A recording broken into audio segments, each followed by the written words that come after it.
Well, hello. I'm Heather Clegg. I'm a psychiatrist in private practice. I also work for a hospital system, but I'm a clinician and a level 5 team CBT certified therapist.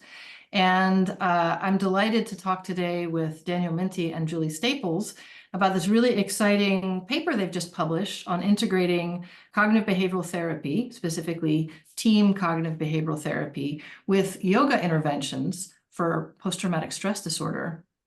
And so I'd love to start, Julie, and ask you kind of how did you come up with this combination? How did this come to be? Well, it's many years ago, my colleague, Dr. Shanti Kaur, who is the head of the Guru Ram Das Center for Medicine and Humanology here in Espanola, New Mexico. She has an international Kundalini Yoga therapy certification program. So she teaches yoga, how to become a yoga therapist. And she developed this whole module for yoga therapy for PTSD, specifically Kundalini yoga therapy. And so this, the yoga therapy module that she put together consists of, the physical exercises, the breathing techniques, the relaxation and meditation that we have in Kundalini yoga, but it was specifically directed towards symptoms of PTSD. So we did breathing and movement techniques for calming the body. The protocol has yoga exercises for integrating the body and the mind, for creating new habits of self-support and for strengthening the nervous system. And then the meditations in the program are specifically for taking charge of one's thinking, for reducing unwanted thoughts, and for improving sleep. So this protocol was out there, and one of our colleagues, Farah Jindani, did her dissertation on it. So she did a research study on it and later ended up doing a randomized control study on it about the time we were doing our study. And I had been doing yoga research and mind-body medicine research for the last 18 years, including a study on yoga for veterans. And Daniel, of course, was a cognitive behavioral therapist with his expertise in trauma. And he said, nobody had ever done a study putting Kundalini yoga or actually any kind of yoga at that point together with cognitive behavioral therapy. So he said, we've got these two incredible techniques. Why don't we put them together and do research study and see what happens and what kind of results we get? And I said, that sounds great. So that's what we did. Actually, we were going to do the program and not do the study. He said, well, as long as we're doing the program, we might as well just do the research. So that's what we did. Fantastic. It sounds like peanut butter and chocolate, two great things right together. So, I mean, it's quite a remarkable study. You have really compelling results with reduction in all the PTSD symptom clusters, including improvements in sleep. Yeah, thanks, Heather. We were delighted too at those reductions in negative emotion that traveled with our participants in the study. I was particularly pleased because we delivered this as a group intervention. I have been treating trauma individually in psychotherapy for 35 years now, but I had never done group treatment. And I didn't know if the CBT and yoga methods that have helped my individual patients feel better would get traction in a group setting. We were sitting in a room, the two of us, sometimes with 12 people. And so the delivery of the technology was quite different than it would be in an individual therapy session. From a CBT perspective, agenda setting was in a different position, because if we wanted to teach a method in a particular group, we had to teach the methods without going through with each group member and looking at potential resistance to benefiting from the method. So that would be an example of some open questions that in my mind at the start of the program, the start of the study, which then produced our self-help book, Reclaiming Life After Trauma, which is out in the world. It's been out for, I think, 6 years now, and which is continuing to help people on their own heal from PTSD symptoms. So one of the big learning pieces for me was this technology can be very effective in a group setting. We adjust certain delivery mechanisms for the CBT portion in the yoga, but it works. That's really exciting. And just to put a plug for your book, it is definitely out there in the world helping people. I've given out copies to patients at the hospital where I work. So, and that's interesting really cool that it can be delivered in a group setting, because that's obviously more cost effective than individually. One thing that was striking, I'm sorry. I was gonna say, one of the things we decided to do too was we tried to figure out how we would do it in terms of, would we teach the CBT one evening and the yoga another evening, or what we would do. We decided we would do it all in one evening. So each session was about 3 hours long. So Daniel taught his CBT, then we took a break, cleared up the chairs, set up for the yoga, and did the yoga. And we did it all in one evening for, it was 8 consecutive sessions, 8 weeks. Now, Daniel, you mentioned the term agenda setting, and I was wondering if folks who are outside the team CBT world would know what that term means, if you wanted to say anything about that. So if someone has a bacterial infection, upper respiratory tract infection, and they're prescribed an antibiotic, there's a certain probability that if it's the correct antibiotic, if the pathogen is not resistant to Cipro, say, and the person takes a course of Cipro, they will clear the pathogen and be better. It's a very mechanistic mechanism when it comes to getting the right antibiotic into someone's body. On the mental health side of things, there's this additional factor. We might have an approach, say Shabad Kriya on the Kundalini Yoga side, that has a lot of evidence in support of its efficacy. People who do Shabad Kriya tend to sleep better. And then we will get into the realm of, we could assign a dose of Shabad Kriya. A person might agree, as they might agree at the pharmacy, to take 7 days of Cipro twice a day or something. But are they going to follow through and actually do the yoga? Or are there elements in their life that would make it advised to not sleep so soundly? In other words, is there an agenda in favor of insomnia, hypervigilance, exaggerated startle response, and so forth? The core piece of our book is a chapter named The Hidden Wisdom of Symptoms. Symptoms are both painful phenomena that we suffer with. They're also solutions to some problem. So in individual therapy, we can really become granular to assess a patient's willingness to make a change and to put in the effort that's required to get a sufficient dose of a method to actually get the response that they're looking for.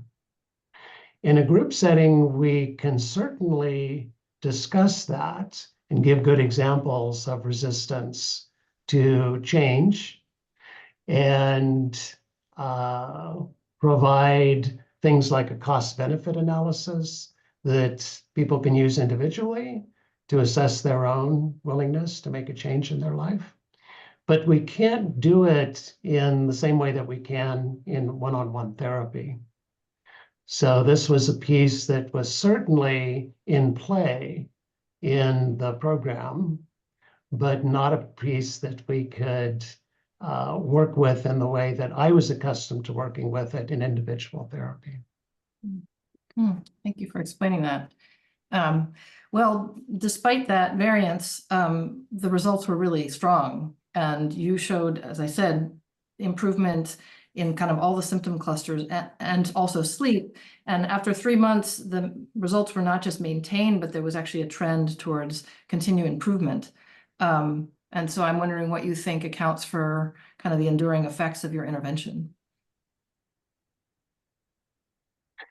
Well, I can speak from the CBT side and say that when we change our thinking from a maladaptive thought pattern to an adaptive thought pattern, a pattern that's a better fit for the facts in our life, our system will bless that shift.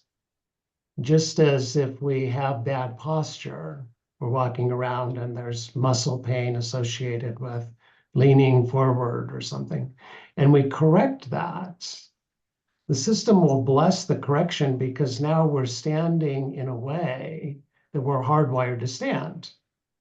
And instead of having outputs like fatigue and pain, we'll have outputs of relaxation and energy. So the change becomes self-reinforcing going forward. I think it's exactly the same mechanism with changing our maladaptive thinking. When we think in more adaptive ways, that drives more adaptive emotion, drives more adaptive behavior. And our presence in the world in this new way is reinforced in our relationships, in our professional lives, in our sleep patterns, and so forth.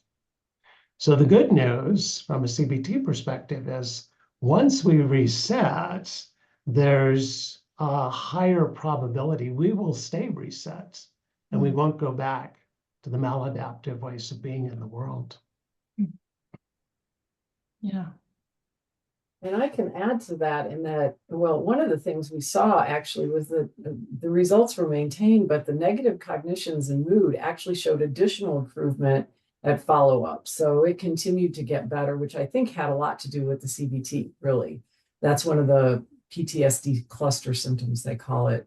But in the literature itself, maintaining these techniques work. And whether it's yoga or whether it's cognitive behavioral therapy, there have been several studies that have shown improvement is maintained at 2-month follow-up. There was a study with mantra meditation that showed that. There was a study with yoga. And interestingly, in both of those studies, they used cognitive processing therapy, which is like the cognitive behavioral therapy that's used at the VA as a standard treatment as a comparison. And they also saw that the results were maintained at 2-month follow-up. So that's pretty common in the literature. And there was another small study with yogic breathing. It only had 11 people. So it was in the treatment group, which is really quite small, but they saw continued improvement in PTSD symptoms after 1 month. And also they followed that one out for a year and they still saw improvement that the improvement was maintained after a year.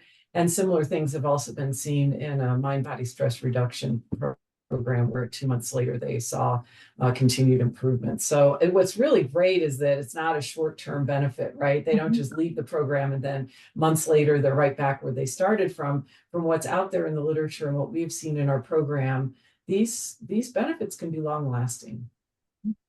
Yeah, well, that's wonderful. So one thing that was really interesting was you looked at the impact of homework on the results. And it looked like doing the yoga homework actually correlated with improvement in sleep scores, but otherwise homework didn't actually correlate with improvement of PTSD symptoms. And don't tell that to my patients because I tell all of them homework is necessary, but it seems like for some symptoms, homework actually wasn't required. So I'd love to hear your thoughts about that. Yes, Heather, don't tell my patients either, because I too point out the research that says homework correlates with better outcomes in therapy. And that research is real. And just as pre and post session measurement correlates with better outcomes, when we do these things, people get better faster than if we're not doing these things. That's absolutely the case. I think an error we as clinicians make is to start getting dogmatic about it and say, well, obviously, since that data is in place, homework is necessary to make a change in thinking, say, something like that. And in the experience of those of us who are willing to talk openly about this, that is not always the case. So Julie and I were presenting at a conference a couple of years ago. Richard Davidson was there from the University of Wisconsin, done a lot of work with the Dalai Lama and the monks on mindfulness-based approaches to wellness. He's also worked a lot with Jon Kabat-Zinn. He actually did the first outcome studies on mindfulness-based stress reduction, very common method now for addressing PTSD and other mental disorders. And when Richard was presenting the work, he said, we thought there'd be a correlation between homework and people getting better. We found absolutely none. Mm. And so someone in the audience said, well, Dick, how would you explain that? What was the active ingredient if it wasn't the homework? And he said, well, I've given that a lot of thought. I think it's Jon Kabat-Zinn. You sit in a room with that guy, you're going to feel better. That's it. So I think it's good for us to check our prejudices at the door and to be open to the fact that while homework completion correlates with improvement in many data sets, that does not determine what will happen in a particular case. So one way I would understand the fact that people got better in all dimensions of PTSD symptoms without necessarily there being a correlation between the amount of time they worked with the cognitive or behavioral methods would be it's a dose response issue. They were getting 90 minutes of CBT a week that was inviting them to do metacognition, to work pencil to paper on worksheets about their relationship to their thinking and to their emotion. There was a group effect of some kind. People would see other people get better in the group. And our colleague Matt May sometimes calls it, there's a chaperone effect. I've seen this in group settings and in homeless shelters that I've worked in. One person has a breakthrough, someone else in the group that I'm not working with has the same breakthrough because they were stuck in the same way. So apparently there was enough happening during that 90 minutes each week for the group on average to experience significant improvement in the whole range of PTSD symptom clusters. Mm-hmm. Yeah, that's interesting. I mean, right, it probably depends on what you're doing during the contact time you have with someone. And what you were doing sounds like very engaged, active, experiential. They were doing a lot of what we might assign as homework actually in the time they were spending with you. Yeah. And the flip side of that, of course, is that we may have just not been able to measure it, right? The thing is, we only had 24 people who had pre-post that actually had the homework. 24 people is a very small amount. When you're starting to do a correlation, most studies that do correlations, you have 100 or more people. So the fact that I saw any correlation between the sleep and the yoga was like amazing, really. I mean, it was a very strong correlation to be able to have it be statistically significant with just 24 people.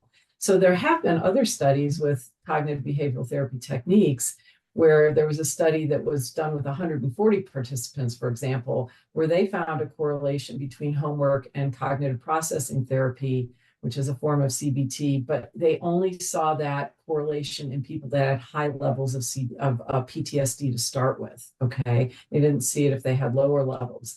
And there was another study also with over 100 people where they were receiving prolonged exposure therapy, and they also had a correlation with the amount of homework they did and the improvement in their PTSD symptoms, but it depended on the homework that they did. If they did the imaginal exposure homework, they saw the correlation. If it was the homework that they had to go out in public and do in vivo exposure, they did not see the correlation. And same thing with the cognitive processing therapy study. Their homework varied between the sessions, where our homework for the CBT was exactly the same every time. So as Daniel alluded to, they may have also gotten it after the first couple of times they did the homework, and it wasn't necessarily sort of a correlation with the more homework they did, the more they improved. So there's a lot of variables in there. One could have been our small sample size. One could have been that in our program, it just didn't have a correlation. And without doing a larger study with more people, there's really no way to know for sure. I appreciate the scientific rigor you bring to this. Thank you. The kind of holding that skeptical view of holding our.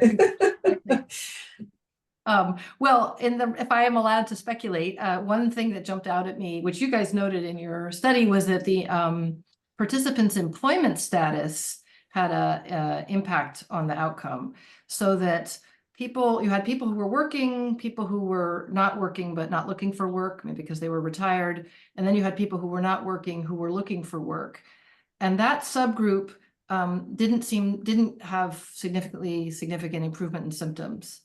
And so getting back to this question of agenda setting, what I was wondering is if, especially hyperarousal symptoms, one could imagine that arousal and vigilance could actually be adaptive if you're trying to look for work. You don't want to kind of rest and feel too much at peace if you have to be active. So if there might have been some agenda to kind of to hold on to those symptoms that would have created more resistance to improvement in that subgroup. That resonates a lot with me, Heather. There have been times in my life where I have been looking for work, looked for work once for 9 months when I was living in Europe. And in that condition where the bank account's going down and the bills are piling up, being too relaxed, too okay with things just as they are, could be a bad strategy. To be scanning the ads for employment, to be wondering who can I reach out to be in an activated state could well correlate with actually becoming employed sooner rather than later. So when I was listening to you, I thought that would make a lot of sense, that I might not want to be too relaxed, sleep too well, get too comfortable if I need to get work, but I don't yet have it.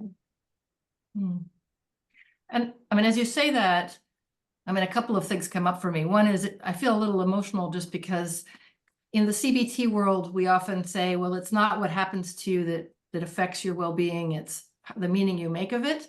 But actually, I think that what happens to you can have an impact on your well-being. And so to have a world in which people can find meaningful work and have a safe place to live and have meaningful relationships does strike me as important. And as therapists, that's maybe not the heart of what we do, but I think we can advocate for a society where those things are available to people.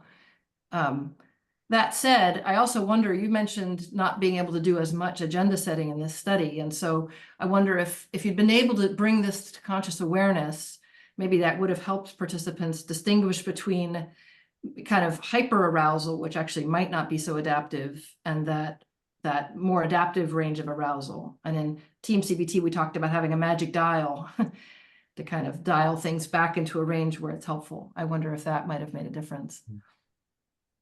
We should have had you as one of our protocol consultants, Heather. It's a brilliant idea. I had a thing to add to that too. So one of the things is that from a scientific perspective, there were only 6 people, right, who were looking for work. That is a really tiny number. And then we actually put that in as a limitation in the paper. I mean, we can't extrapolate that to a whole population. It might have just been a little, who knows what that really means. But when I looked at when I graphed it out and I looked at that data, it was so striking. I mean, it was just so striking that everybody else improved and these 6 people did not improve. And that was the one thing they had in common, that I thought, I'm going to put it in the paper anyway, even though it's a small number of people, and we'll see what the reviewers say. And if they think it's worthy of publishing, they'll keep it in. And they all agreed that the data was striking, and they wanted us to continue to keep it in the study. So we did. But there's a couple of reasons why those people may not have gotten better. One is there's been a study that showed that just having PTSD symptoms alone can interfere with finding work.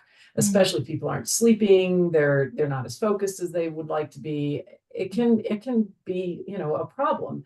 And also after 9/11, there was a study done in New York that showed that unemployment was a predictor of more persistent PTSD symptoms. So it could go either way. And we don't know in this study which was playing a role, or both factors were playing a role. And in also people, if they're unemployed, they're more likely to have sleep disturbance, which is not surprising. And what we saw in this group was that they had a higher use of sleep medication compared to people who were working or people who were not looking for work. So, again, there were a lot of variables coming in play there, and we really don't know why that was the case, or even with 6 people, whether it was actually meaningful, but it was striking data. Yeah, interesting. So let's see. Yeah, can you talk a little more about the importance of your results around sleep? I mean, I can tell you from my perspective, that's got a lot of patients who have a really hard time with sleep, and I refer people to CBTI, and that doesn't always, help. Of course, I try to avoid sleep medications. So I thought this is a really exciting result. Exactly. I thought it was a really exciting result too. And actually, that was one of the reasons why we wanted to measure sleep in this study, because sleep is a problem, as you know, with PTSD. And there was a study with over 200 veterans. And in that study, 27% cited sleep problems as the main symptom that they wanted help with. So it's the thing that really, really disrupts people's lives if they're not sleeping. And even I've done studies or done data analysis on a study we did at the VA, and it just made me so sad to see on this Pittsburgh Sleep Quality Index where people say how many hours of sleep are they sleeping a night, and you'd see 3, 2, 3, 4 for days and days and days and months on end. And it's like, wow, that's really hard to function when you're only getting a few hours of sleep. So if we can actually help sleep, we're really improving quality of life. And as you say, sometimes the cognitive behavioral therapy techniques, especially the cognitive processing therapy and the prolonged exposure that are commonly used in the VA, they will address PTSD symptoms, but they don't always address sleep. And there was a study with active duty military where 66, the people that completed the cognitive processing therapy protocol who didn't qualify for having PTSD anymore. So basically, their PTSD symptoms were essentially resolved, but 66% of them still had problems sleeping. They had ongoing insomnia. And there was another study with women, veterans and soldiers, where they also went through the prolonged exposure therapy, and they didn't qualify as having PTSD, but 51% also had trouble staying and falling asleep. And of all of those that went through the program, not including those that got better from PTSD and those that didn't, 81% still had trouble falling asleep. So it's a lot of people that can go through these gold standards of treatment and still have trouble sleeping. It's also important, the treatment of insomnia is also important because other studies have shown that it actually predicts the overall improvement of PTSD. So if your sleep will get better, your PTSD symptoms will get better. So because of all of this, I did a yoga study at the VA in New Orleans with my colleagues there. Madeline Udo and Courtney Gibson said, the sleep thing is really a problem. And do you think we should write a review article on integrative medicine and sleep for veterans? And so we did, and we got it published. And it's actually in Psychological Reports, the same journal that published this study. It's called Complementary and Integrative Health Interventions for Insomnia in Veterans and Military Populations, where I looked at the literature on mindfulness interventions, yoga, mantra, and Tai Chi, and how they can help sleep. And that was just for anybody, not necessarily people with PTSD, but we specifically addressed PTSD in that paper. But basically, there's been several yoga interventions for PTSD that have been shown to improve sleep. And specifically, the meditation that Daniel referred to earlier called Shabad Kriya, which is a Kundalini Yoga breathing meditation that was studied by our colleague, Satbir Singh Khalsa, who was the co-author on our paper here too. He did a randomized control study with Shabad Kriya and showed that it decreased the time it took people to fall asleep when they did the meditation. It also increased their sleep efficiency, and it improved their total sleep scores. So this was definitely a meditation that Shanti Shantikar wanted to incorporate into our program, and because we were trying to address the symptoms of PTSD, so we wanted to address them. We wanted to address sleep. We used Shabad Kriya. And so we did see a decrease in sleep disturbance. We saw a decrease in daytime dysfunction due to sleepiness, and we saw sleep quality improvement that was improved after the program. And those at all, like we talked about earlier, were all maintained at 3-month follow-up. In addition to that, there were some of our outcomes, like the use of sleep medication and how fast people fell asleep, that weren't improved immediately after the program, but surprisingly, 2 months later, people were taking less sleep medication than they were at the beginning, and they were falling asleep faster at follow-up. So I really felt like, as well as this program addressed sleep, it sort of filled in the gap of where CBT may not be as helpful, but the yoga sort of kind of stepped up and filled that gap, so that people were not only getting benefits for their PTSD symptoms, but they were also getting the benefit of better sleep. Yeah, that's really inspiring. I would imagine that someone listening to this, including myself, would be very excited to know, how could I learn that Shabad Kriya yoga meditation? Is there a resource that you can share? Perfect question. They can visit our website, Reclaiming Life After Trauma. And actually, we have on the resource tab, I have a video that demonstrates that exact meditation. So they can just watch the video and learn how to practice it. I'm going to put a link to that on my website. That's a resource. Thank you. You're welcome. Is there anything else you were going to add there, Daniel? I wouldn't know what that would be.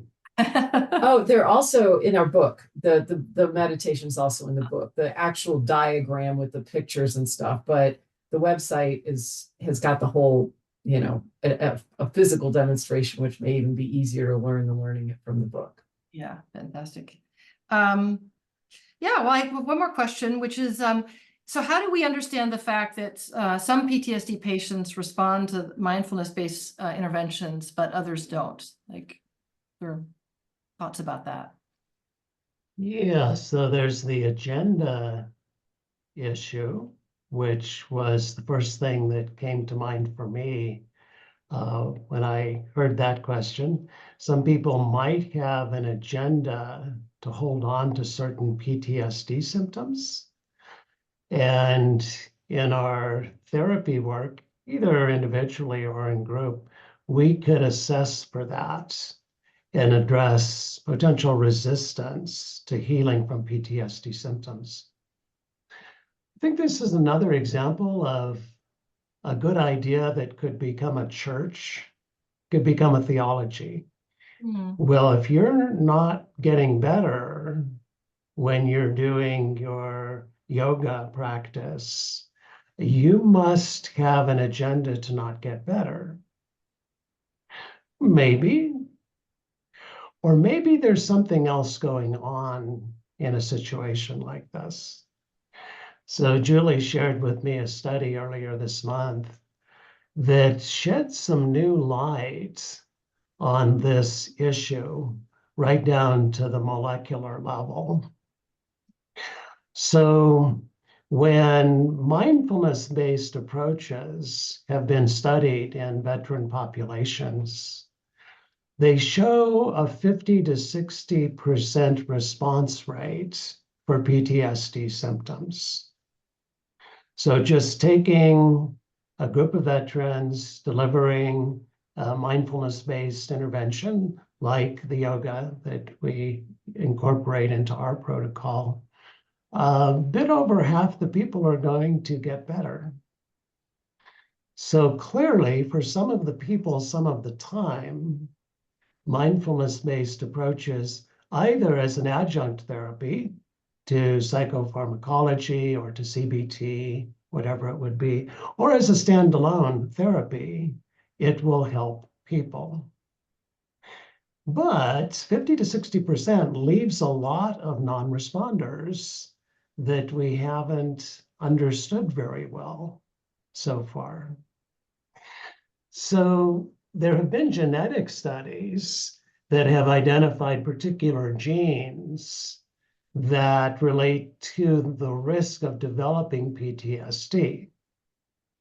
About 1 in 3 combat veterans will develop PTSD. 2/3 of them will not. It's about the same numbers for sexual assault victims. So we can see now that a particular genome and the epigenetics of a particular human being, what genes are getting expressed and which are not, would create vulnerability to PTSD. But in this month's molecular neurobiology, peer-reviewed journal that's available online, the group looked at the correlation of 2 of these genes to treatment response to mindfulness-based PTSD interventions. So the literature had established these genes created vulnerability to PTSD diagnoses. But per the authors of the study in molecular neurobiology, no one had said, well, how do those genes influence the response to treatment when there's a mindfulness-based treatment that's on offer? So what they found was dramatic and surprising. The graphs are quite something to see. There's an extremely strong correlation between particular expressions of these 2 genes and the response to mindfulness-based treatments, which in this case, they looked at mindfulness-based stress reduction, John Kabat-Zinn's program, and transcendental meditation. So in trying to understand what's going on here, the authors in the discussion section talked about how the particular gene expressions that they were looking at are implicated in 2 things. One is in the downregulation of cortisol, which is the principal stress or arousal hormone in the body, and the upregulation of serotonin, which is one of the soothing rest and digest neurotransmitters. And all of this happens via the hypothalamic pituitary adrenal axis. The HPA is a major player in the stress response, as well as in immune function and many other processes in the human body. So this was the first time that we were able to correlate individual genomes with the response to a complementary and alternative mindfulness-based treatment for PTSD. And it seems to me that there are some real implications here for us, both as clinicians, understanding non-responders to particular treatments, and in designing precision medicine so that we can do more successful and accurate treatment planning and deliver methods that are more likely to help a particular patient and not spend their time and ours treating them in ways that perhaps they're just genetically predisposed not to respond to.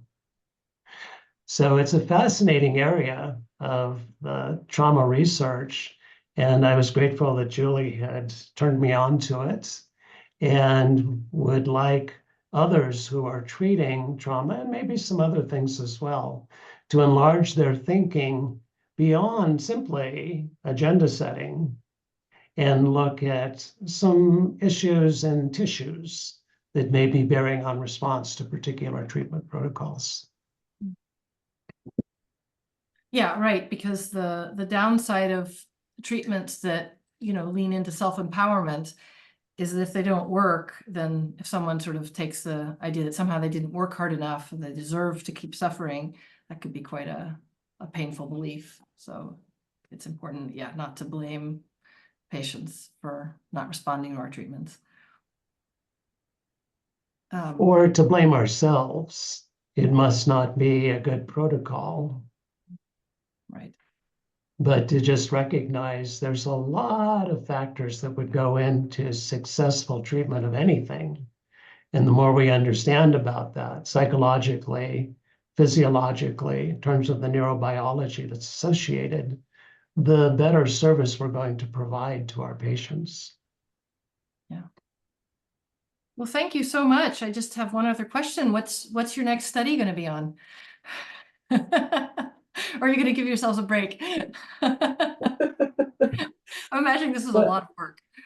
Well, I continue to do research in mind-body medicine. So I am actually currently working on a very, very interesting study in the Indiana prison system, where we're teaching the incarcerated men and women mind-body skills, and they are in turn teaching their incarcerated peers. Wow. And the results we're seeing are just some of the most amazing and uplifting results I've ever seen. These people are having,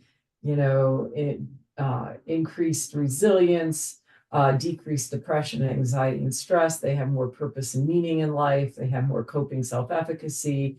And we're doing qualitative work as well, which really shows like people saying this program changed my life, just amazing things that they're saying about it and how they really want to go ahead and use these tools when they get out of prison so that they can help serve their communities. So that's my most current research project right now. And I've been working on it for a couple of years, and I'm about to submit the first study of several in a series for publication. And it's really exciting work just to see how much tools like this can help people.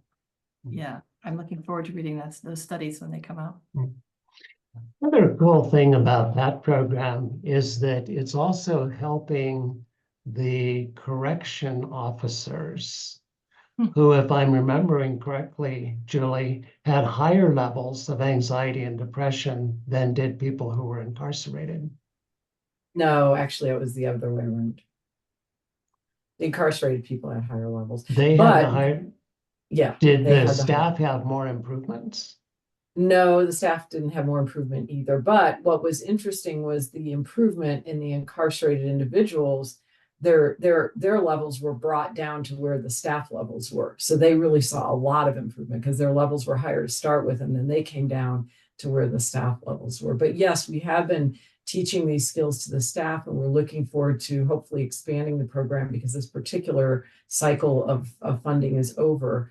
It has improved relationships with the incarcerated individuals. And say we've asked specific qualitative questions about how has this affected your relationships with your peers and with the correction officers and other people in the prison. And they've said they're more empathetic. They understand that these people have lives. They don't get as upset when there's a conflict with them. And so it's really just changing the whole culture of the prison system, which is really quite amazing. We've only done it in 2 prisons right now, but we hope to have more wide-reaching effect as this program grows. Wow. Well, thank you so much for all the work you've done and the effort it takes to study the results, because that's kind of how this spreads. Thank you so much. Thank you, Heather, for taking the time to do this interview with us. Always a pleasure.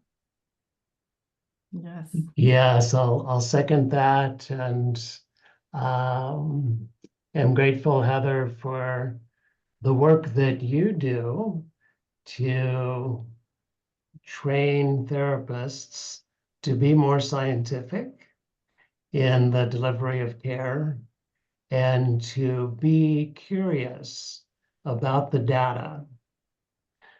We all have our loyalties when it comes to the kind of treatment that we deliver. But I appreciate your scientific mind that in addition to having loyalties would be saying things like, what do the numbers say?